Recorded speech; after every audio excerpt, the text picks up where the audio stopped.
833-7425 if you want to be a part of the program. I guess I should get the call screening program pulled up. Well, today is the day. The 45th president has departed the White House, bound for Florida. The 46th incoming president, now president-elect, is in Washington, D.C., preparing for his noontime inauguration. I want to do a quick just reset here for everybody right now before I go further.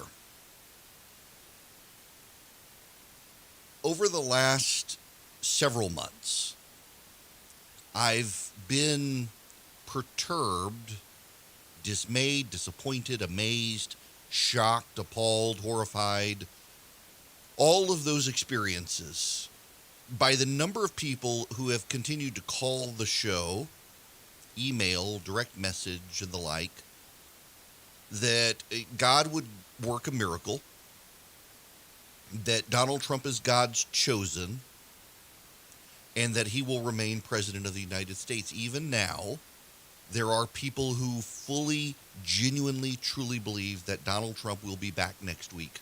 There are some people who believe that Donald Trump is going to be sworn in today. There are people who believe that by Friday, the military will exercise a coup and replace Joe Biden with Donald Trump.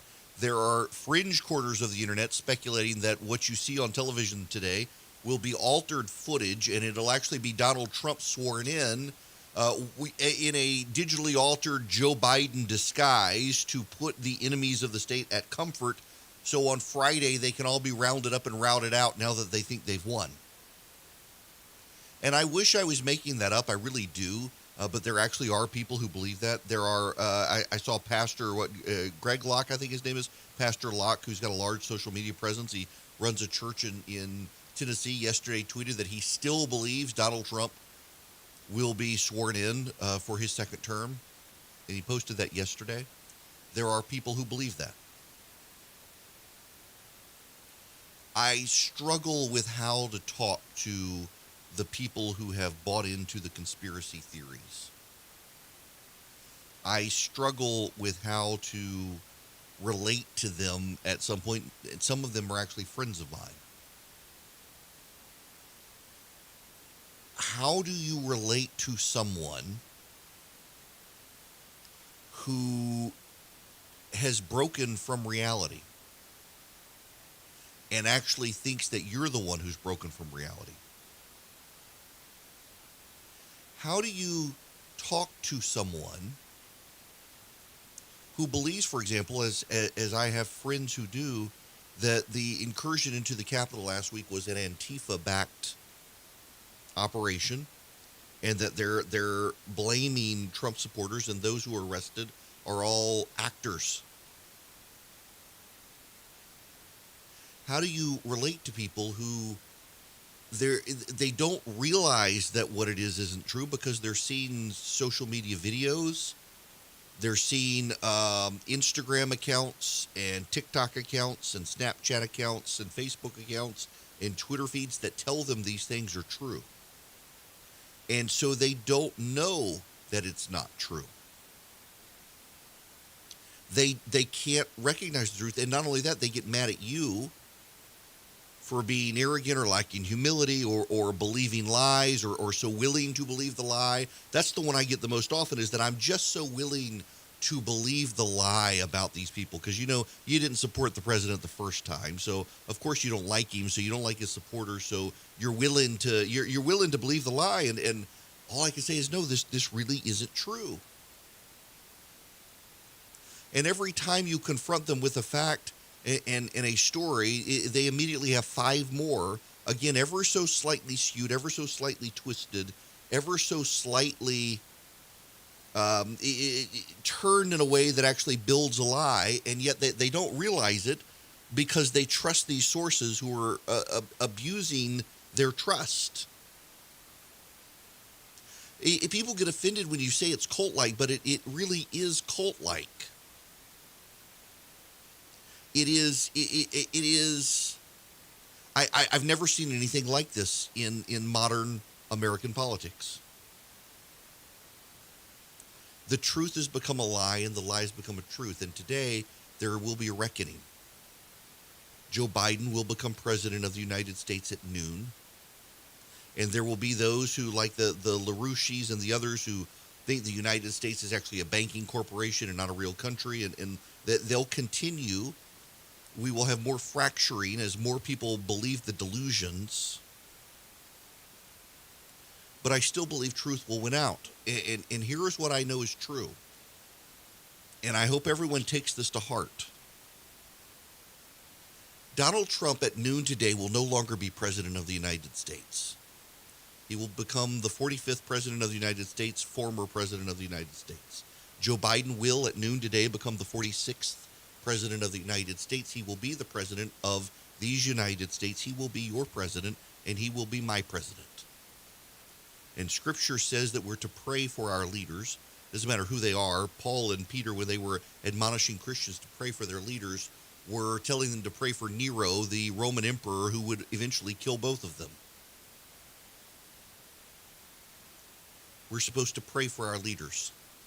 We're not supposed to pray that God punishes them or God ends them or God smites them or God works around them. We're supposed to pray that God works through them, that his will be done, not their own.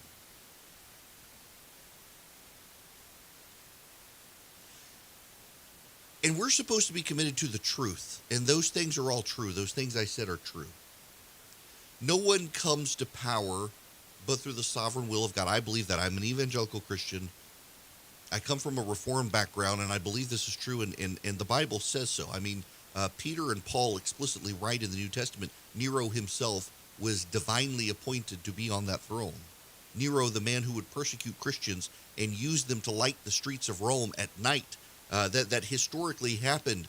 Christians would be crucified to crosses and set on fire at night because the Roman city, Rome, the roads were so twisted and the city so dark at night. It was haven for robbers at night.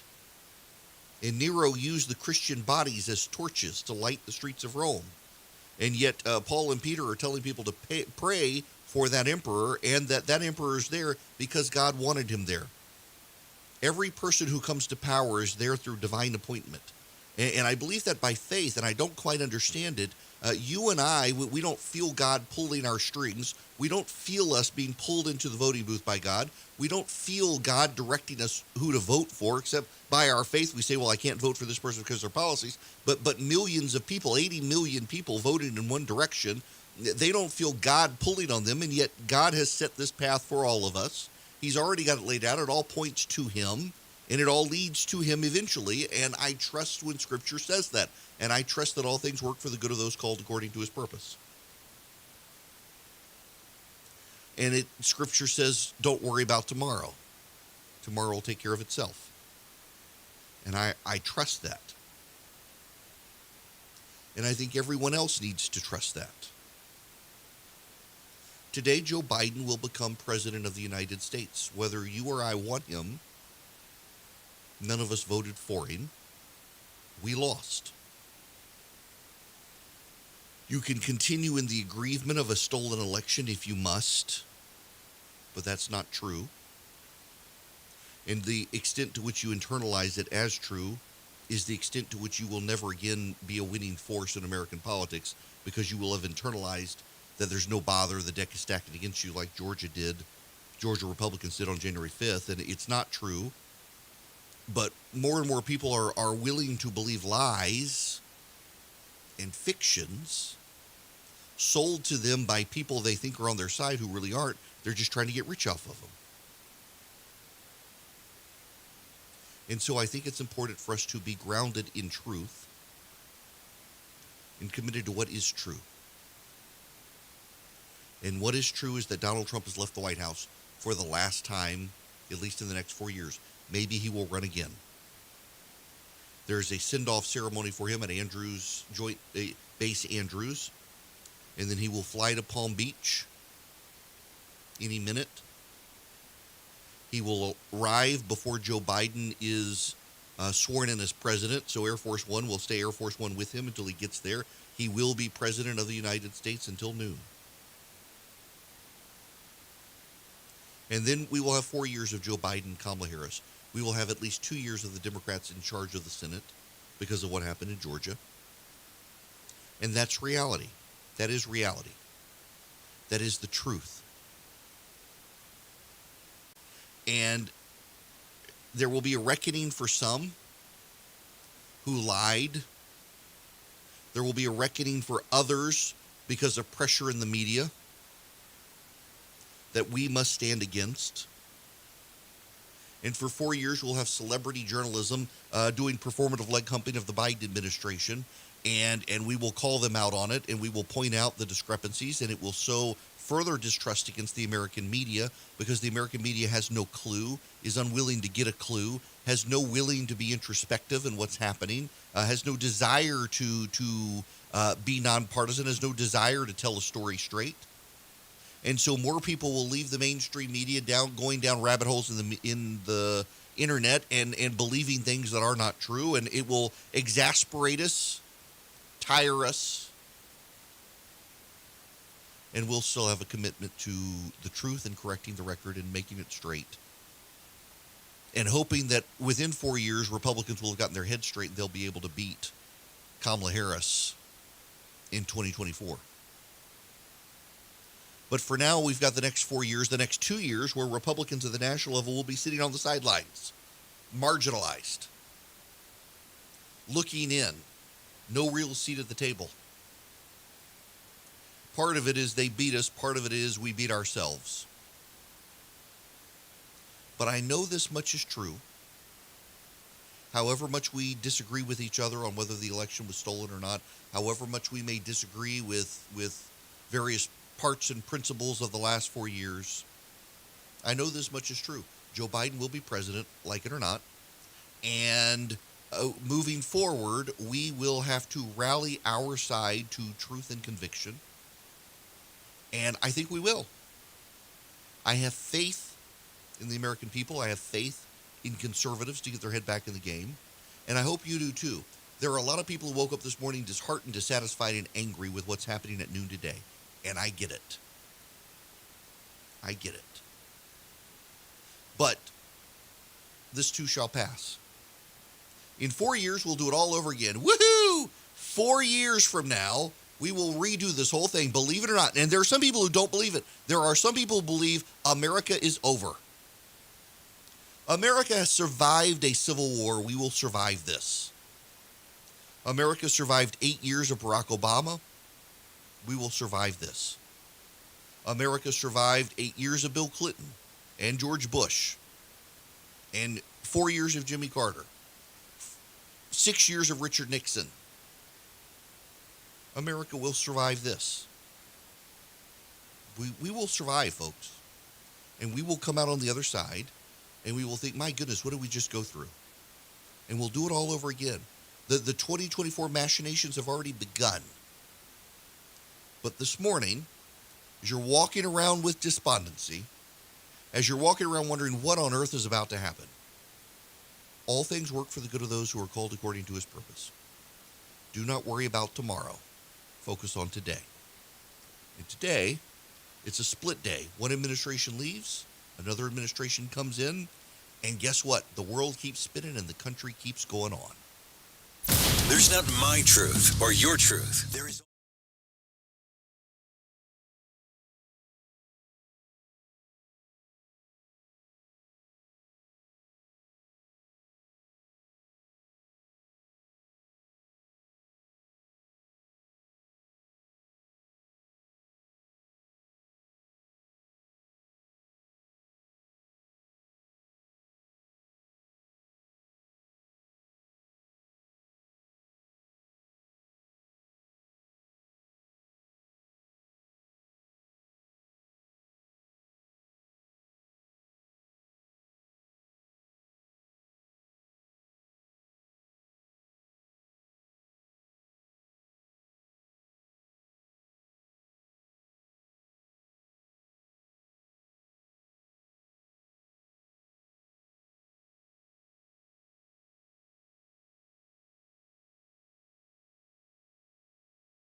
All right. My buddy Justin texted me. He says, you sound tired or sad or down this morning. You good? I'm trying to be the measured, reasonable grown-up in the room. I know everybody else is waking up this morning and thinking the world is going to hell in a handbasket because Joe Biden's going to be president at noon. I'm just trying to be the reasonable, measured, responsible voice on radio. All this doom and gloom stuff, and again, I just can't help but point this out. Most everything Joe Biden is going to do is going to be through executive order, which will be undone in 4 years when the Republicans win again. And there's very little he can do in Congress because they're not going to get rid of the filibuster, it doesn't look like. And so he can't ram an agenda through Congress. It'll be regulatory, and it can all be undone. Nothing in Washington is permanent anyway. There's no such thing as a permanent political majority. Ask Karl Rove how that went for the Republicans in the early 2000s when he said about building one. It's not. I've seen enough of these things, and every 4 years when you lose, the same thing happens. You believe that the world will end. It'll never be the same. We're going to hell in a handbasket. There's no recovery from it. We're doomed. The country's lost. We're sunk. And then in 4 years, you do it all over again. And you tell yourself again, this is going to be the most important election of my lifetime. This one, I was wrong about the last one. This one's going to be the most important. And then you win, and the next one, no, this one's really the most important. Not that one, this one, I was wrong, this one. And the cycle repeats itself over and over and over and over and over. And I'm trying to get everybody to focus for a minute. We got 2 years of Democrats in charge of everything. Barely. And then the states and the courts, all Republican. And then you got 2 years of a presidential campaign where the Republican campaign for it is already beginning. I'm already exhausted with the Hawley, Haley, Cruz, Scott, and DeSantis, Noem, whatever. We'll get there eventually. I guess we're going to have to do another conference and invite all these people. Nonetheless, just ship a state. It's sailing straight. Calm down. Now, let's go to the phones. Calling from Woodstock is Vanessa. Vanessa, welcome to the program. Hey, I just wanted to know what you thought about the potential for sort of the GOP coming out to vote in 2 years and then in 4 years because of the claims of a rigged election. Oh, that's a good question. So here's what I think in Georgia in particular, what'll happen is the Republicans will tweak some of the election laws. So, for example, I expect them to cut down on the number of days of early voting, which I think they should. They will make it more, they'll tie absentee ballots to photo ID in some way, which I think they should. And then they will say, okay, these are the things necessary to make elections competitive and keep the Democrats from cheating. And now everybody go vote. And I think a lot of people will internalize that those problems actually are solved and they will go vote. I mean, numbers-wise in Georgia, I was talking to a statistician yesterday who's actually a Democrat who said that his party has their work cut out for them. If the Republicans show up, they win because the numbers are still on their side. And it was really the president, Sidney Powell and the like, he said, did a great service to the Democrats in this runoff, convincing Republicans it was going to be stolen. Now, whether you believe it was stolen or not, if the Republicans in Georgia make these tweaks, I think what happens is the Republicans say, all right, we're our heads back in the game, let's go fight. And they will. And they should win. I think Brian Kemp should get reelected in 2 years if Republicans show up. Now, the question is there a civil war within the Republican Party in Georgia? And maybe there will be. There could be. Marjorie Taylor Greene looks like she may get redistricted out. They may make her a sacrificial lamb, which may inspire her to run for governor, have a fractious, costly primary, and Brian Kemp limp into a general. That's a danger. The Republicans could have a civil war over the next 2 years here in Georgia, which is a very real probability, and that just helps the Democrats. We got to be careful. Got to be careful. Okay, now, I've got a question that was emailed to me. What about the nuclear football? The president is flying to Florida because he is still president of the United States. The nuclear football stays with him. So how are they going to get it back in time for Joe Biden? Answer. I know the answer. They have another one. They do. There's not just one nuclear football. In fact, a listener sent me the link this morning. It was kind of funny. I was reading the story, and the link came through. It was like, yes. So the so-called football is a briefcase with the nuclear codes and everything in case a war needs to happen. Typically what happens is you have one, and if you ever watch an inauguration, in fact, if you watch the inauguration between Obama and Trump, you will see at noon, and they typically tend to have the camera angle so you can see it happen, the military aide who's sitting behind the president at noon, when the new president comes, the military aide shuffles his seat over and moves the suitcase with him. And that's a very big signal that the military chain of command has now moved from President 44 to President 45, from President 45 to President 46. Today at noon, Joe Biden becoming president, he will have access to those nuclear codes. They have a duplicate of it that will be with him. Vice President Pence will be there. Vice President Quayle will be there. All the former vice presidents except Dick Cheney, I think largely because of health, and all the former presidents except Trump will be there at the Capitol today for the inauguration.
I'm here. Welcome. It is Erick Erickson. You, too, can call the program at 877-97-ERIC, 877-973-7425. I feel compelled to address this, and I don't know that Donald Trump or that Joe Biden will. Yeah, okay. Is it just me? Just pause for a second. I'm gonna be referring to President Trump when I mean President Biden, and still saying Vice President Biden. It's like when you roll over into the new year and you keep writing checks with the old date. This is gonna happen for a little while. You're just gonna have to bear with me.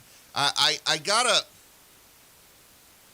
want to play you some audio, and then we need to discuss. This is a mix done by our friends at Grabian about the way the media is talking about the president's supporters now. If you voted for Trump, you voted for the person who the Klan supported. You voted for the person who Nazis support. You talked about al-Qaeda. What has he done in terms of incitement, right, that Osama bin Laden didn't do? No external terrorists ever did this to us. We've never worried like this, even after 9/11. Each of these people should be shamed, and they're going to go back, to the Olive Garden and to the Holiday Inn that they're staying at. I wonder if you have thought through kind of how Republicans begin what someone on my team earlier today called de-Bathification. Look, I think the challenge is that the rot is from the grassroots all the way to the presidency. So the rot is at every layer. There are millions of Americans, almost all white, almost all Republicans, who somehow need to be deprogrammed. They can't even open their mouths about unity. Shut up about unity. The way that we in the media speak about this is so important. Twitter and Facebook aren't banning you because you're a conservative. They're banning you because you suck. They're banning you because you say evil shit. I covered wars abroad. I've seen ugly things that this country now resembles, but I've never seen this country more in doubt about safety at home than right now. And the enemy is us. That is what the media commentary has been on, by the way, CNN, MSNBC, ABC, CBS, NBC. This is what the commentary has been. This is what they've said publicly.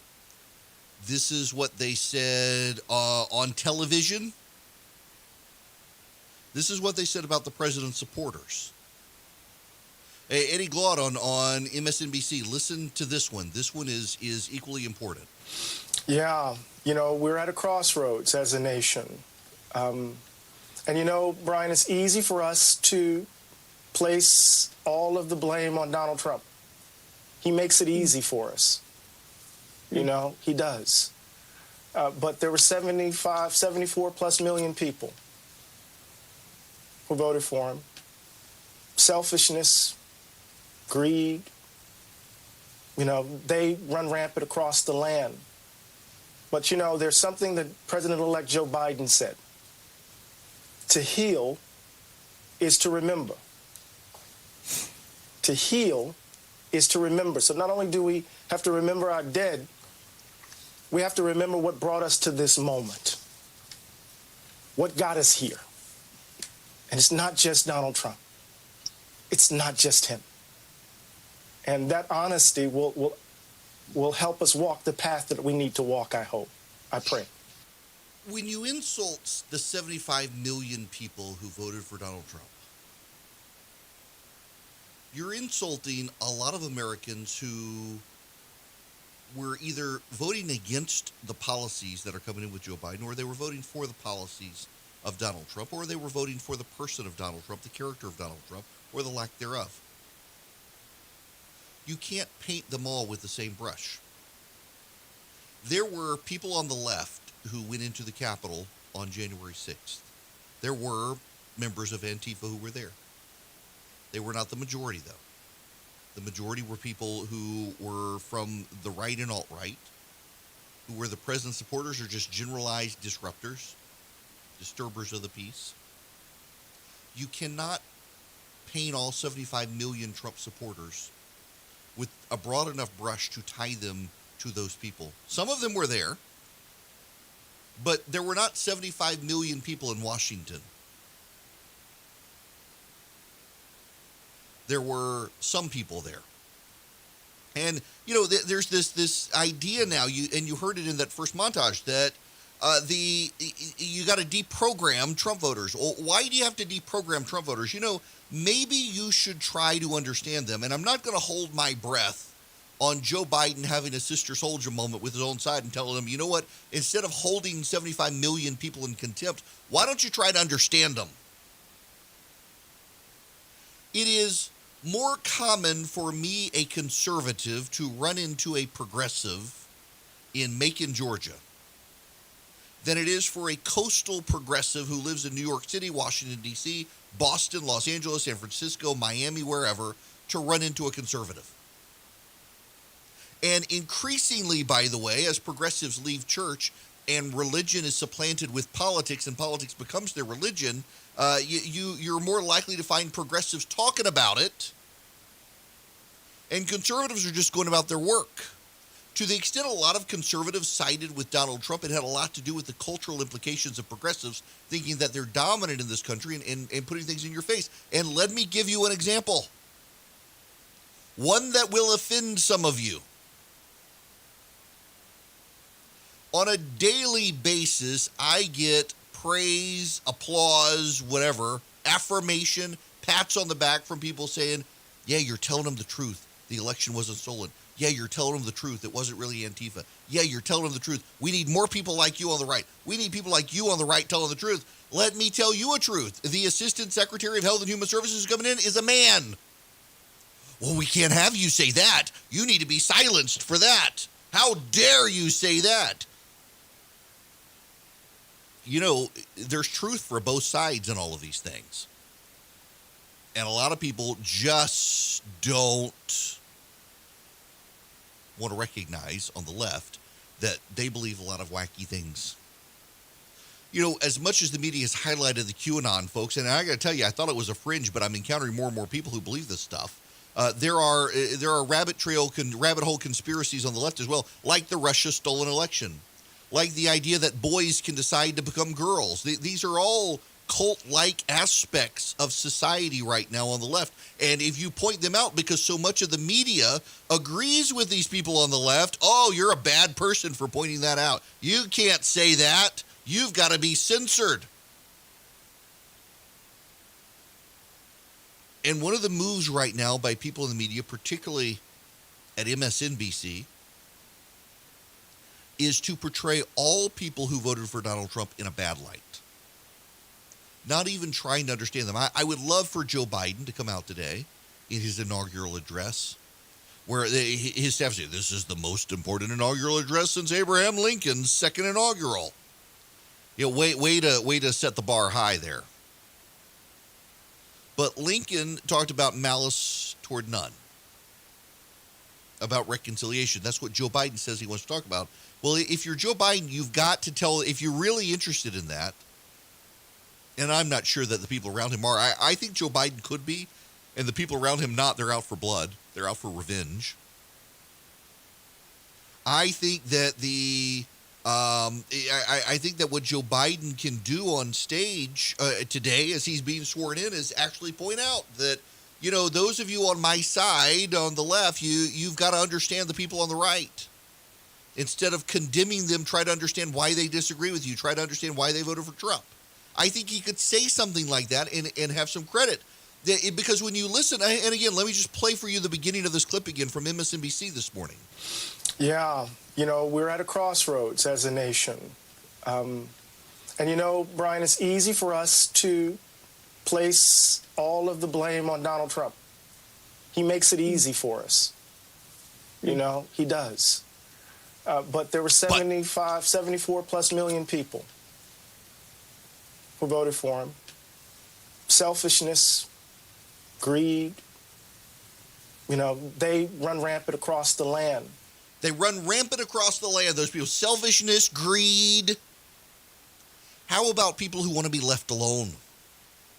How about people who remember that you guys cheered the riots this summer and said they were mostly peaceful? When small businesses tried to reopen in the spring, you condemned them.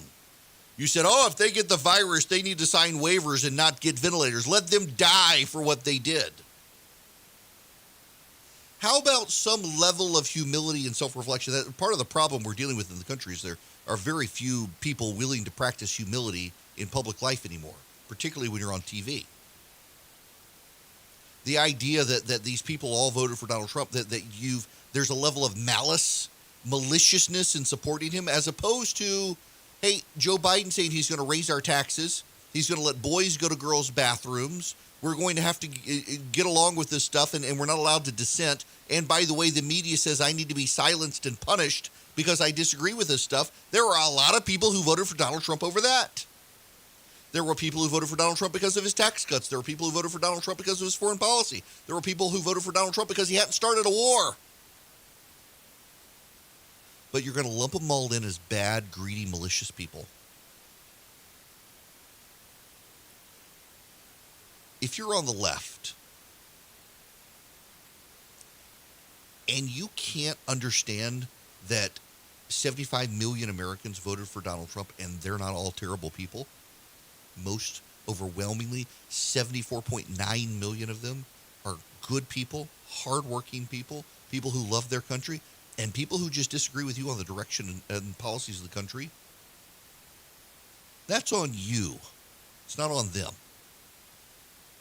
If you believe that Donald Trump supporters need to be deprogrammed or reprogrammed or unbrainwashed, what you're putting yourself on the side of are the authoritarian regimes of the 20th century who rounded up people and put them in camps because they disagreed, who tried to re-doctor, re-educate, re-indoctrinate them and their children. You're on the side of the 20th century tyrants that the world's liberal democracies fought. You've concluded for 4 years that Donald Trump is that guy. Donald Trump just got on a plane and flew to Florida, leaving behind Washington, D.C. and his power. You've called him a dictator and tyrant for 4 years. He was voted out of office in November, and he's gone today. Without force, without the military, without all the hyperbole and speculation that so many of you claimed would have to happen, that the military would have to forcibly evict him from the White House, it didn't happen. You were as wrong about that as the QAnon people were about him staying. And yet you want the QAnon people to be deprogrammed, and you yourself can't recognize you may need to be deprogrammed likewise. Or how about nobody needs to be deprogrammed? How about both sides get whipped into hysteria over politics? How about those of you who have swapped God for government worship at the throne of politics? And maybe you need to reset your life. Maybe you need to draw back a little bit and realize politics isn't the be-all, end-all of life. The disparagement of 75 million people for the just mere act of voting for Donald Trump should actually appall all the liberals out there. The people who call themselves liberal should not be behaving in such an illiberal manner. Many of them are. And the media is going to spend a lot of time over the next few weeks, I'm sure, fixating on this. And, you know, there is this call now. Anyone who worked for Donald Trump isn't allowed a job on TV. You're not allowed to get on TV. I suspect Fox is going to rush to hire a lot of them in large part because it's got to undo some of the damage done by that Arizona call. You know, they fired a group of people at Fox, many of whom were related to doubling down on that early Arizona call. Even though they got it right, it was so early it hurt people's feelings. But the overall mainstream media wants to name and shame anyone who supported Donald Trump. That's not going to work well. And this country can't peacefully coexist when half of America wants to silence the other half of America. It can't work that way. It's not going to work that way, by the way. And it would behoove Joe Biden to point out that we've got one America with people divided over how best to move the country forward, and his own side needs to stop with this idea of punishing anyone who voted for the other side, because what's good for the goose is good for the gander. And at some point, it'll turn back on you. History has a way of doing these things, so you might actually need to embrace some level of humility if you're a progressive today, even while on the ascent. Nothing is permanent in American politics. News and in-depth analysis from Erick Erickson.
Hello there. It is Erick Erickson here. The phone number is 877-97-ERIC, 877-973-7425.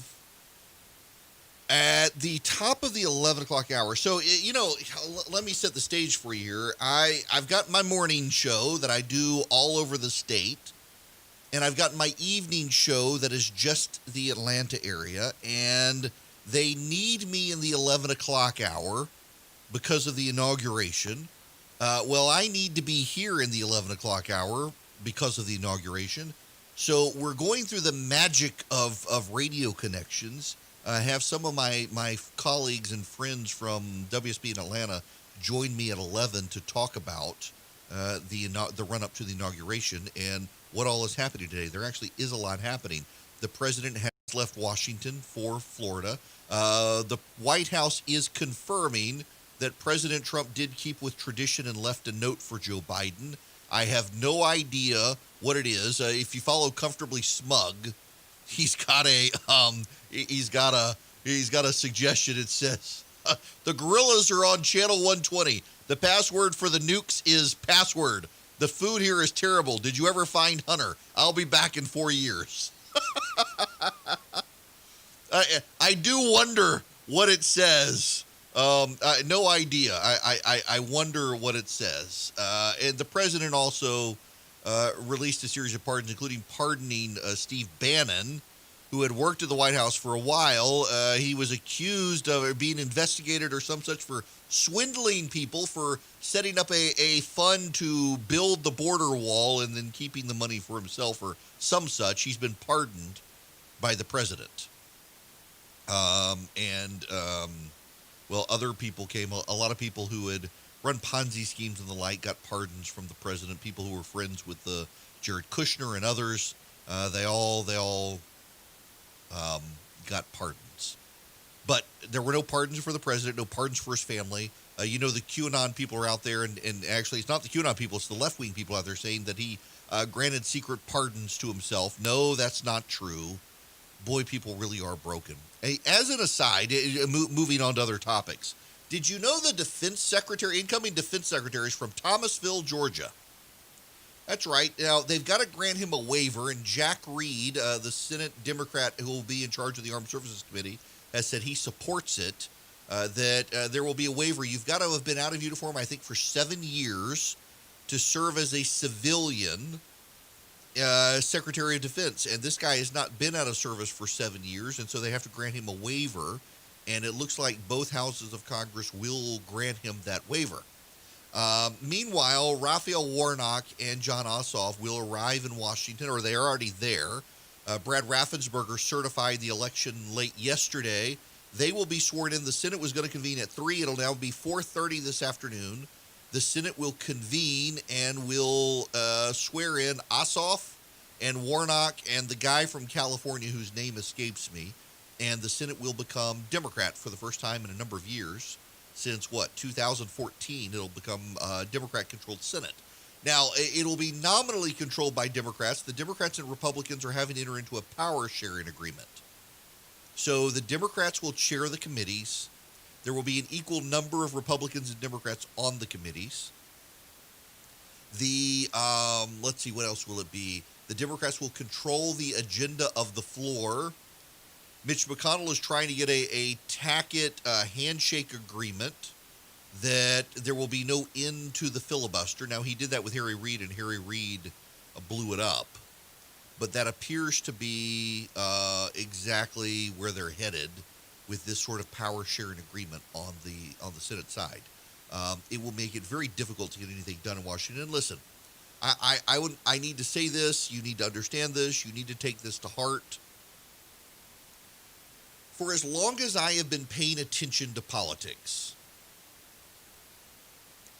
there are people who are frustrated that nothing gets done in Washington. On the left and the right, people get frustrated by the idea nothing gets done.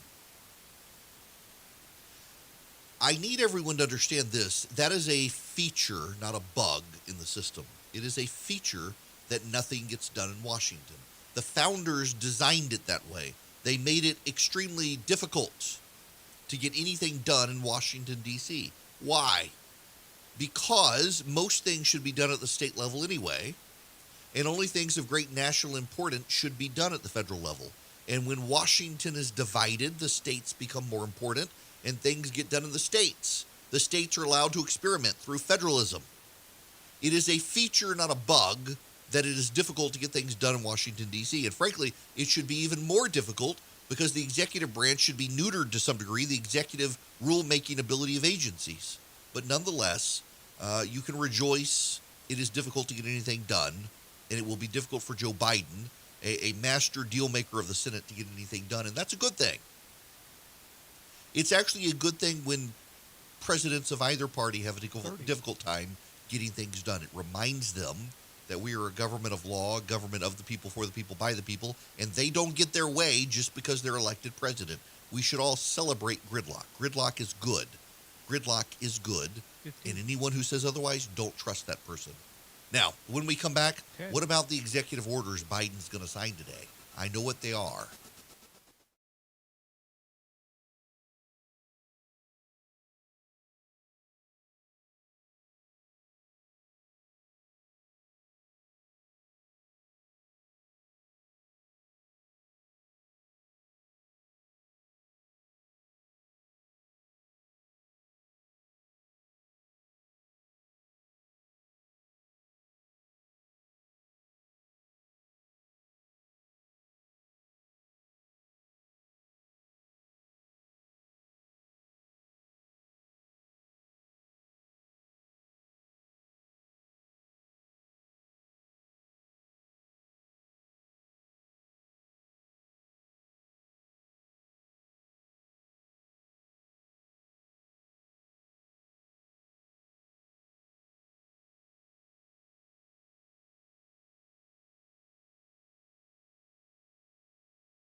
Hello and welcome. It is Erick Erickson here, the Erick Erickson Show across the state of Georgia. The phone number, if you would like to be a part of the program, 877-97-ERIC, 877-973-7425. The inauguration happens at noon. It actually begins about 11. I'm going to have some folks joining me at 11 o'clock to discuss what happens throughout the day, the agenda, the timeline.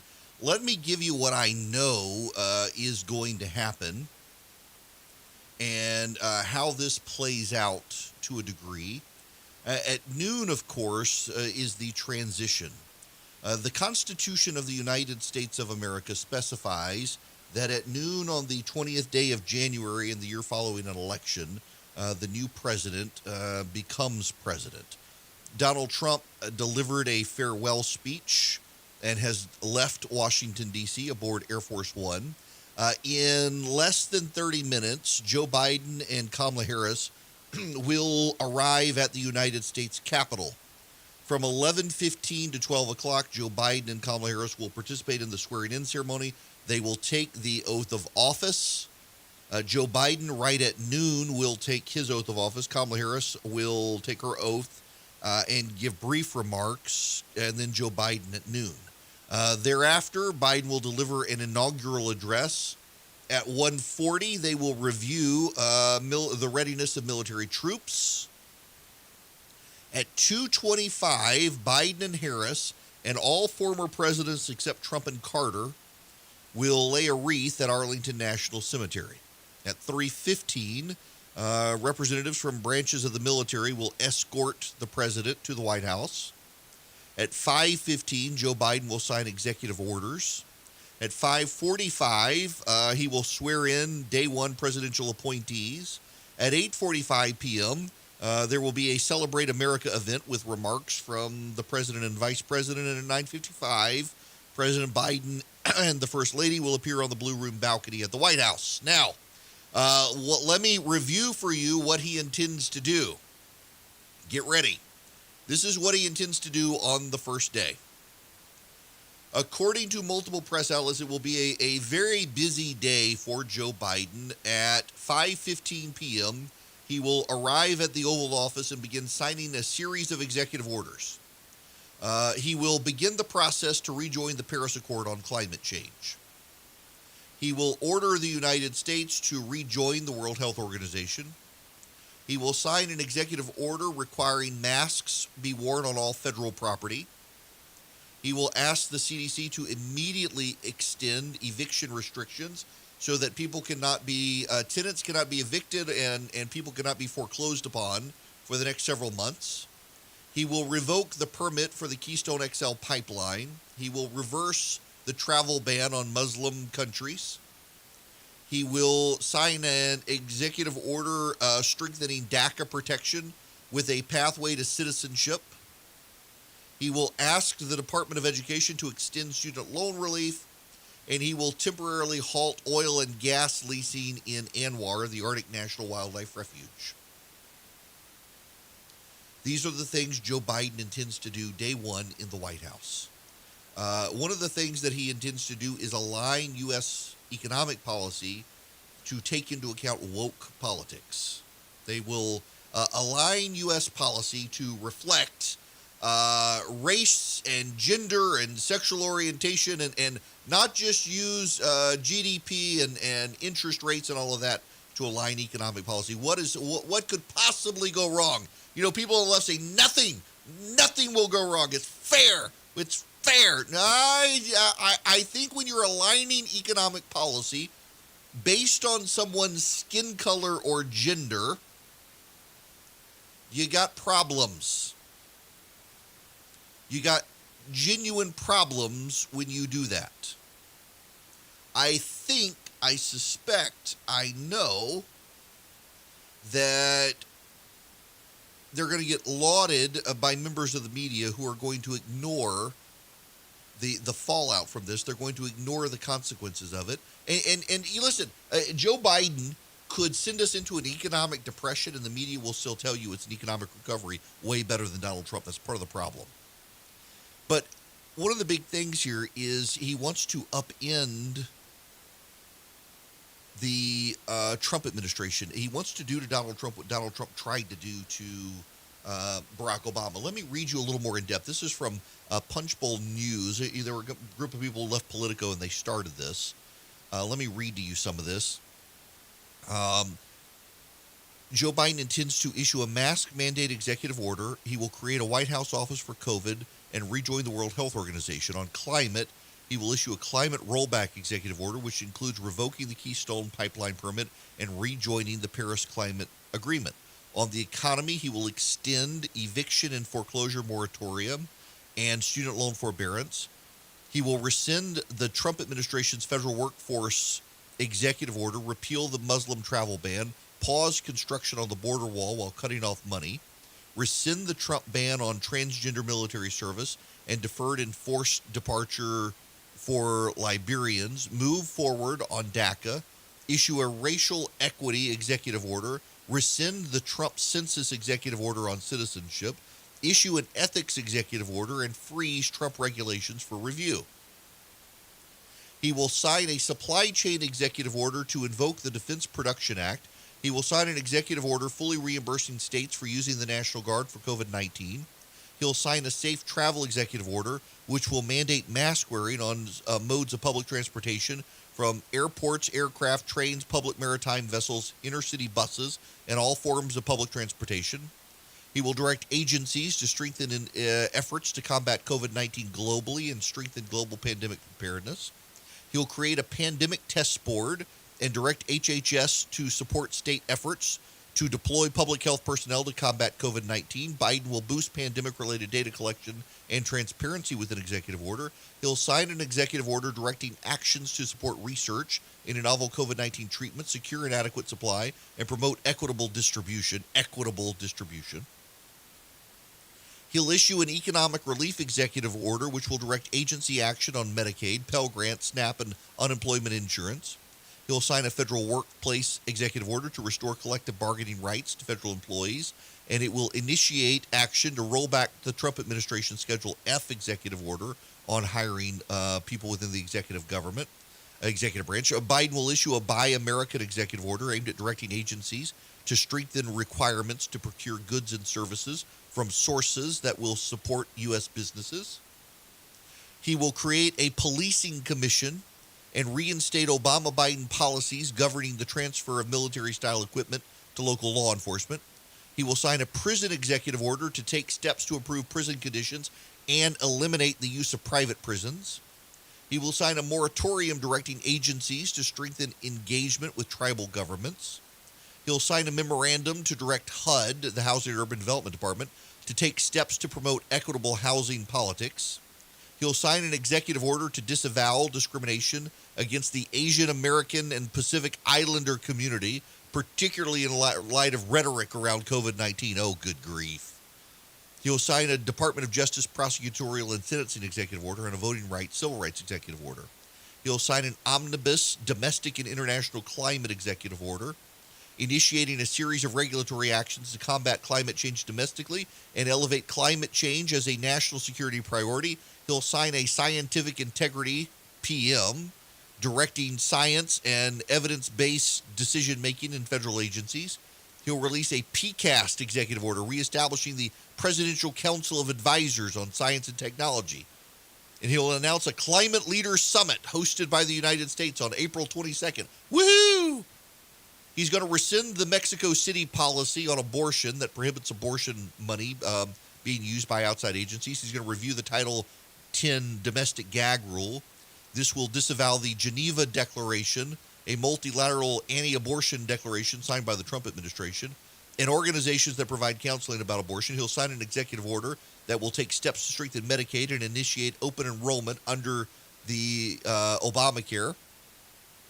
He will sign 4 executive orders on immigration, 1 on regional migration of the border, which will direct creation of strategies to address root causes of migration from Central America and expand opportunities for legal migration, while taking steps to restore the U.S. asylum system by rescinding numerous Trump administration policies. Another will establish the principles that will guide the administration's implementation of the refugee admission program and direct a series of actions to enhance its capacity to fairly, efficiently, and securely process refugee applications.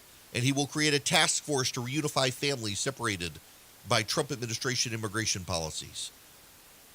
And he will sign an executive order to direct agencies to recruit and retain employees to confront 21st century challenges. Whoop-de-freaking-do. That's what he's going to do on the first day in office. The bottom line here with these 17 executive orders and private memoranda, presidential memoranda and the like, is to tell you elections have consequences. And internalize a stolen election or not, elections have consequences. And he's coming in and he gets to do these things. But because he's doing them by executive order, in 4 years, if a Republican wins, he gets to undo all of them and redo what Donald Trump did. Maybe it'll be Donald Trump himself if they don't impeach him. But elections have consequences. In Georgia, Raphael Warnock and John Ossoff have gone to Washington, D.C. They will be sworn in at 4:30 today by now Vice President-elect, soon-to-be Vice President Kamala Harris. And the Senate Democrats will become the majority. Chuck Schumer will go from minority leader to majority leader this afternoon. Elections have consequences. Georgia Republicans stayed home. It is the inescapable data point. It is why you do not hear the media continuing to crow about the Georgia election. You know, if it really was that Georgia had become blue, the media would be in nonstop 2-week orgasmic coverage of Georgia becoming a Democratic state. But they haven't done that. You don't hear them continuing to talk about Georgia. And the reason is because Georgia is not a Democrat state. It's still a Republican state. The Republicans just talk themselves out of voting. And there have got to be consequences for that at the state level in Georgia. There have got to be consequences when the Republican leadership in the state party goes to war against the Republican Secretary of State and governor and convinces people the election was stolen and would be stolen again. There's got to be consequences to that. The Republicans talked themselves out of voting and handed the Senate to the Democrats. Elections have consequences, including that one. Let's go to the phone. Scott in Augusta, you're going to be next. Welcome, Scott. How are you? Hey, Eric. How you doing? Good. It's little Scott. Little Scott. All right, little Scott. All right. I got two questions. First one is kind of want to get your opinion of Trump's pardon of Lil Wayne. I think the guy. I think it was a good move. I think he got a bad rap. Not to use. No pun intended. No pun intended. And the second question is about the Georgia Republican Assembly. How does it fit into the Georgia GOP? And is it a viable alternative to the Georgia GOP? Wait, the Georgia General Assembly? No, Georgia Republican Assembly. Oh, okay. Okay. I'm getting feedback in my ear, and I have no idea why.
All right, we figured out what was going on. So now let me answer Lil Scott's question about Lil Wayne. The question presented by the caller was, what about the pardon for Lil Wayne? So 10 years ago, the rapper, there were two rappers who got a pardon. Dwayne Michael Carter, Lil Wayne, and Kodak Black. So Dwayne Michael Carter, Lil Wayne, had a conviction over 10 years ago of possession of a firearm and ammunition by a convicted felon. And he campaigned for the president, supported him, and the president, of course, actually finally bought into his criminal justice reforms that he was thinking of walking back, but totally owned it. Lil Wayne, I'm reading now from CNN, multi-platinum artist and record label founder who won 5 Grammys, pleaded guilty to illegal gun possession on December 11th, 2020, after a December 2019 arrest, and was facing up to 10 years in federal prison as he awaited his sentencing. The guilty plea came weeks after he met with Trump in Miami to discuss the president's platinum plan to court black voters before the election. And he has been pardoned by the president. He was charged with criminal possession of a firearm and ammunition as a prior felony offender. Prosecutors said the gold-plated .45 caliber handgun carried in a bag on a private plane was loaded. He was arrested in December 2019 as he arrived on a flight from California at the Opelika Executive Airport near Miami. Officers spoke with the rapper, who told them he had a gun in his bag. He had previously pleaded guilty in October of 2009 to a felony gun charge as part of a deal with New York prosecutors. The charge stemmed from his arrest in 2007 outside of New York City's Beacon Theater, in which a .40 caliber pistol was found on a tour bus. He accepted a plea agreement and was sentenced to a year in prison, serving 8 months before being released. Kodak Black, who was raised in Pompano Beach, Florida, and whose breakout hit Tunnel Vision became his first top 10 song on the U.S. Billboard Hot 100 chart, has been arrested multiple times and faced gun, drug, and sexual misconduct charges. Kodak Black, whose real name is Bill Capri, was sentenced to more than 3 years in prison on weapons charges in November 2019. He pled guilty in August 2019 to knowingly making false written statements while trying to acquire firearms from a federally licensed firearms dealer. U.S. District Judge Federico Marino in Miami sentenced Capri to 46 months in prison, followed by 3 years of supervised release. In April 2019, he was arrested on separate gun and drug charges near Niagara Falls, New York, while trying to enter the U.S. from Canada. Capri faced allegations of criminal possession of a weapon, second degree, and unlawful possession of marijuana. He pled guilty to that case in March. So there you have it. They both got pardoned by the president. Okay. I don't know that anyone's going to remember this because it's all going to be overshadowed after today. There's no outrage by it, by the media. It's not. They're outraged over the Steve Bannon pardon, as they probably should be. But nobody really cares about these, to be honest with you. Now, the other question from Lil Scott was, can the Republican Assembly in Georgia replace the Georgia GOP? The answer is no, and the reason is because the Georgia GOP is the entity tied to the Republican National Committee.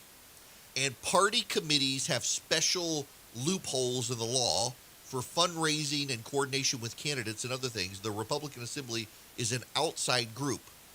Because it's an outside group, it can't be tied directly to the Georgia GOP or to the RNC. And because it can't be tied to those, it falls outside the special permissions that those entities get. So the governor, I suspect, he tried to do it last year. I think that the Republican Party in Georgia has given him the opportunity to do it this year, is he wants a special committee to be set up for him to be able to fundraise to run for governor. And I opposed it last year, but given that now that Stacey Abrams has like 5 outside groups helping her, and all the governor has is an incompetent Georgia Republican Party, I think he needs it. I think the Republicans in Georgia need to give the governor whatever he needs to win re-election in 2022. And if it is a super PAC that he needs to get unlimited donations, well, Stacey Abrams already got outside groups doing that for her. So give him some help. The Georgia Republican Party has proven itself unable or unwilling to help competently manage the Republican Party in Georgia. The governor's going to need this outside group to help him. Might as well. There's no viable alternative right now for the governor. And I really don't want to see Stacey Abrams elected in 2022. I don't think any of you listening want to see her elected in 2022 either. But when you've got a Republican Party in the state that spent more time attacking Republicans in the last couple of months and sabotaging their ability to win the Senate than they did helping Republicans, I think that's a big red flag that there's a problem, and the governor needs help. Now, speaking of all of the state stuff, let's talk about the arrests from the 6th. There are a number of people in Georgia who were arrested. I've got the names of them. Some of them, I'm still perplexed by the number of these people who live streamed themselves storming the U.S. Capitol, live streamed it on their social media feeds. They're like, oops, how did you find me? Because you live streamed it, you idiot. You live streamed it. We'll be back with that detail and the names.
Hello there, it is Erick Erickson. The phone number is 877-97-ERIC, 877-973-7425.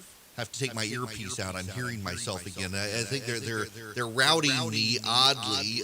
So I've got some folks from my evening show is on WSB in Atlanta. They're going to join me at the top of the hour. And I keep getting routed weirdly in the boards as they're trying to get it set up. So I've just got my earpiece out for now, and I know when to take a commercial time out so I can talk without hearing myself in like a half-second delay. It's very weird.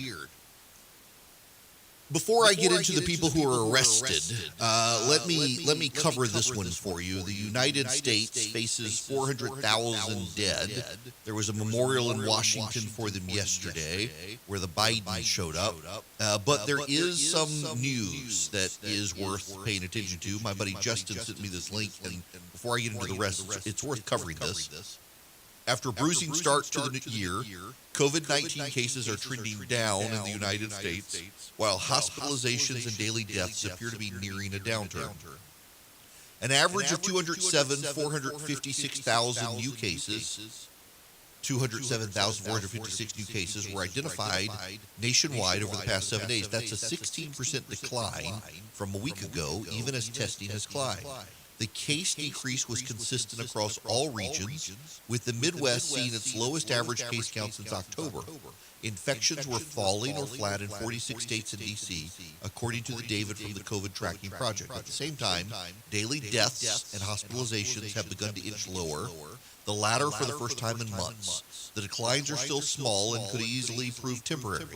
They also won't prevent the U.S. from crossing the grim threshold of 400,000 cumulative deaths, which is set to occur Tuesday. I guess the story came out yesterday, so yeah, late yesterday. It's likely still too early to attribute much of the reversal to vaccine distribution. The U.S. has administered 14.7 million doses of vaccine, roughly 4.5 doses per 100 people. The country posted 150,385 COVID-19 cases on Monday. At least 399,011 people have died. No states reported record cases on Monday.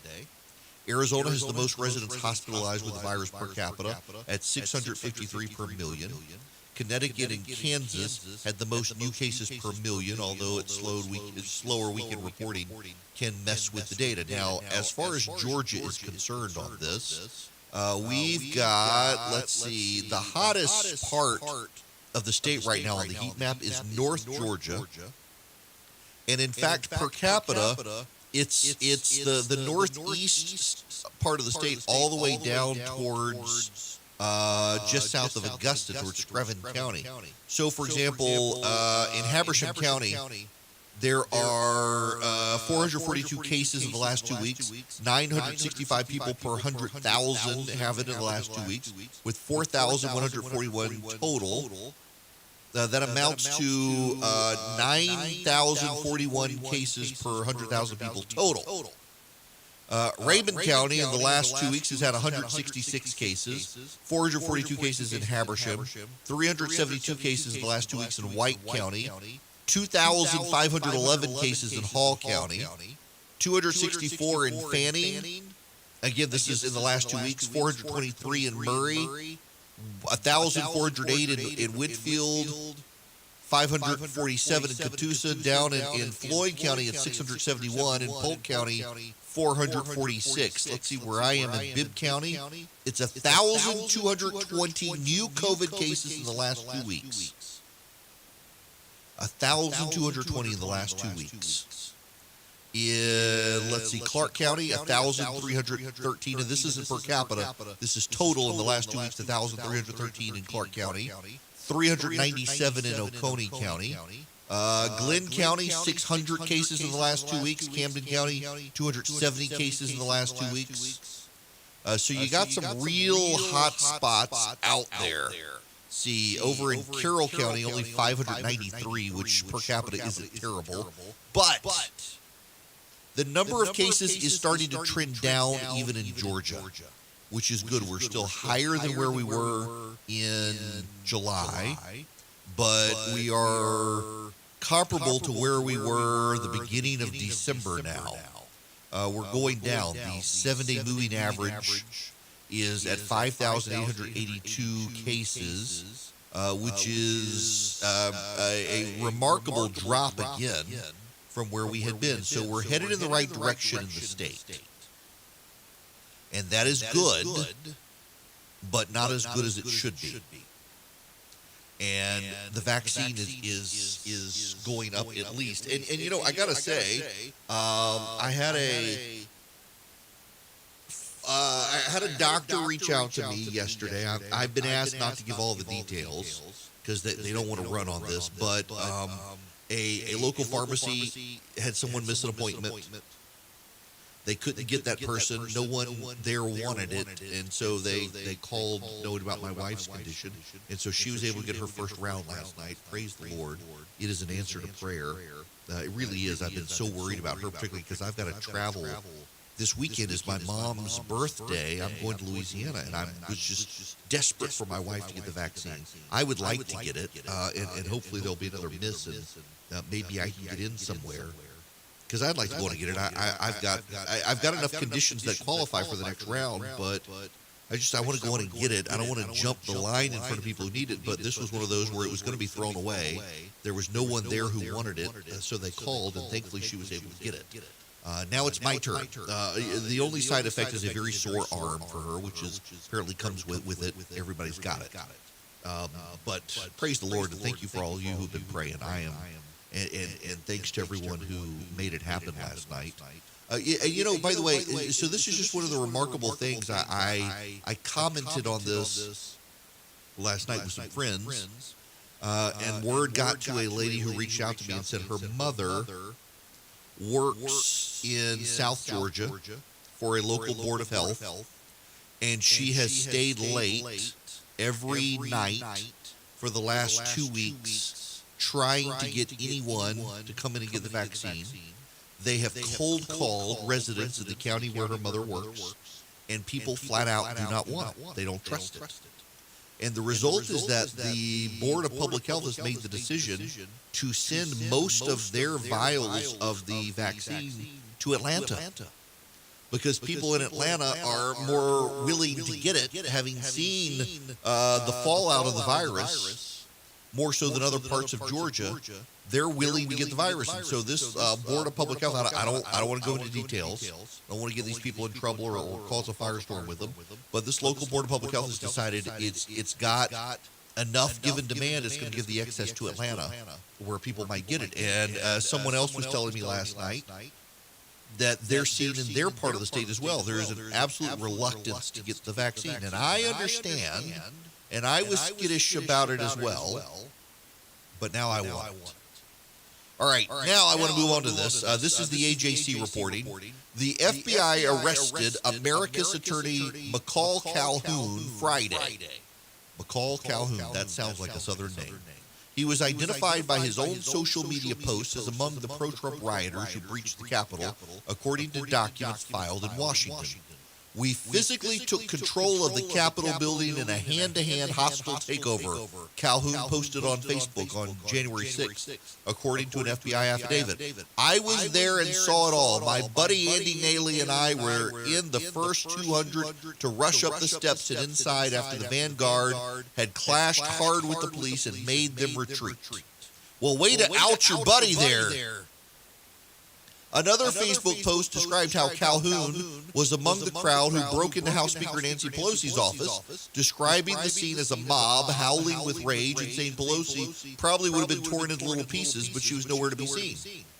Authorities snared Michael Shane Daughtry of Baker County after the Pelham Police Department in southwest Georgia checked Daughtry's Facebook profile and found posts indicating he participated in the breach. Daughtry was among the crowd that pushed its way onto the Capitol grounds and onto the scaffolding erected for Wednesday's inauguration, according to the affidavit. He's got a picture that he put on Facebook. Our view from the scaffolding above the steps on the rear of the Capitol building. This shows maybe 1/5 of the people that were there. There were at least this many people in the front. We the ones that tore the fence down up there, he allegedly told a Pelham police officer in a recorded conversation. Everybody followed us. Daughtry allegedly said he went to the Capitol doors before he was struck by rubber bullets and backed off. Records show Daughtry is a federally licensed firearms dealer, and the affidavit states he ran his business, Crazy Coon's Armory, out of his home. He is charged with entering a restricted space and misdemeanor with a penalty of up to a year in prison. The charge also carries a penalty of up to 10 years if the person convicted was armed or if it resulted in significant bodily injury. According to the FBI, Daughtry was charged and released. He declined comment. At least one Georgia paramilitary group announced plans to be in Washington for Wednesday's inauguration. We want to make sure we're there if anything does happen. We are able to assist to our fullest potential. Justin Slayer Thayer, head of the Georgia 3 Martyrs, said in an email conversation with the AJC. The Martyrs showed up in an unofficial security detail for congressional candidate Marjorie Taylor Greene and Republican Kelly Loeffler last year. Thayer said he and his group also attended the January 6th pro-Trump rally in Washington, although he said he did not march on the Capitol and said he advised others to avoid violence. Thayer suggested Trump might remain in office and the corrupt politicians would be arrested Wednesday. If something does happen, we will be in the middle of the action, aiding the constitutionalists, and it will be everything we've trained for, he said. Cuckoo for Cocoa Puffs. So there you have it. Multiple people from Georgia. Of course, you had the one person from Kennesaw who died, a cardiac heart attack or some such, from Kennesaw who was up there, and I suspect others will be arrested as well. Now, here's the thing. I saw this and I laughed at it, but I also kind of find it funny. What is the overlap on the number of people who think that the COVID vaccine will put a microchip from Bill Gates in your body, and they let their cell phones be used in the Capitol, or they have their cell phones on in the Capitol, and they're not going to be arrested by the FBI? That's how the FBI got these people, and I've now had two separate people in two separate conversations confirm for me that even if your phone is in standby mode or powered down, the FBI can know, and they will find you. Hundreds of people have now been arrested, and overwhelmingly it's because their cell phones were pinged inside the United States Capitol. They were known to be there. It's really remarkable, actually. The number of people who don't want the government spying on them and whatnot, and they carry around. Have any of these people ever heard of burner phones? I mean, it's not that hard. Get a burner phone. You go to your local Circle K and you get one of those prepaid phones, and you don't tie it to yourself. This isn't hard stuff. Even I know how to do that. But these people apparently went with their actual cell phones so they could live stream themselves going on social media. We now have multiple people from Georgia arrested who were inside the Capitol. And do you know something they all have in common? On their social media, for the last 5 years, they've been ardent supporters of Donald Trump. You know, you cannot retroactively go into Facebook and add posts to make it appear like you've been an active supporter for 5 years. No, if you've got posts that are 5 years old supporting Donald Trump, we can presume you're a Trump supporter. The number of people who still presume, based on fringe sites and doctored eyewitnesses and the like and footage, that it was Antifa, and you can't actually believe the record. We've now got more than 100 people. You know, most of those people were found because of what they were putting on social media. They were live streaming themselves.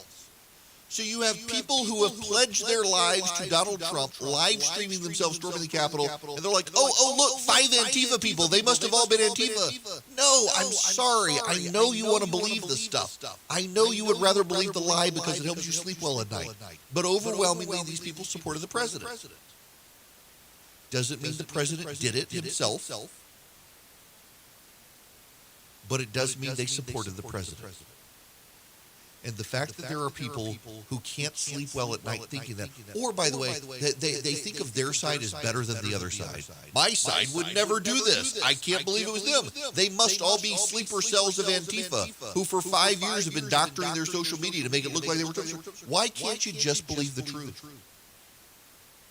But you know, you can't have that conversation with them because they tell you you're arrogant, you lack humility, or you're the one believing a lie. It is cult-like. It really is cult-like.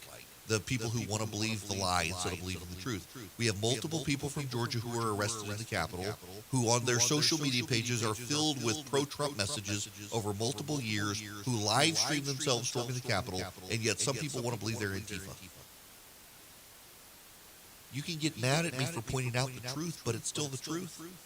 My buddy Andrew Breitbart used to say all the time, the truth is the truth. It's not mean. It's just the truth. But people sometimes don't want to believe the truth. They need to believe the lie to sleep well at night. And you know what? I got no time for lying. Too many people are doing it these days. We can't fix problems in this country unless we speak truth. There's not my truth or your truth. There is only